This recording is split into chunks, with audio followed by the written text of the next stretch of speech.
కూటమి ప్రభుత్వం వచ్చి 7 నెలలు అయింది. ఇంకా అది చేయలేదు,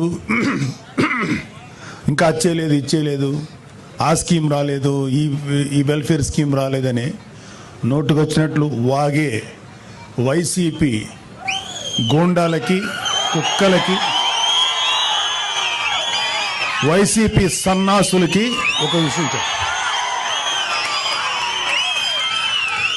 వృద్ధులు వితంతువుల పెన్షన్ ఒకేసారి 1000 పెంచి 4000 1వ తేదీనే వాళ్ళ ఇళ్ళ దగ్గర ఇస్తున్నాం. దివ్యాంగులకి రెట్టింపు పెన్షన్ అందిస్తున్నాం. ప్రతి నెల 64 లక్షల మంది పెన్షన్దారులకు పెన్షన్ ఇవ్వడానికి దాదాపు 20,537 కోట్లు కూటమి ప్రభుత్వం ఖర్చు చేస్తుంది. ఏడాదికి 33,000 కోట్లు.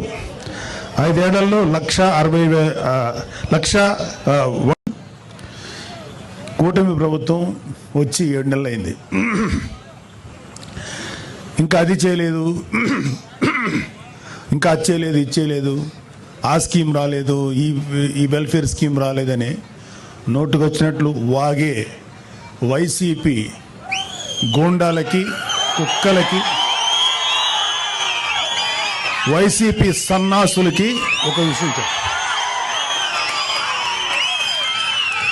వృద్ధులు వితంతువుల పెన్షన్ ఒకేసారి 1000 పెంచి 4000 1వ తేదీనే వాళ్ళ ఇళ్ళ దగ్గర ఇస్తున్నాం. దివ్యాంగులకి రెట్టింపు పెన్షన్ అందిస్తున్నాం. ప్రతి నెల 64 లక్షల మంది పెన్షన్దారులకు పెన్షన్ ఇవ్వడానికి దాదాపు 20,537 కోట్లు కూటమి ప్రభుత్వం ఖర్చు చేస్తుంది. ఏడాదికి 33,000 కోట్లు. 5 ఏళ్లలో 1,60,000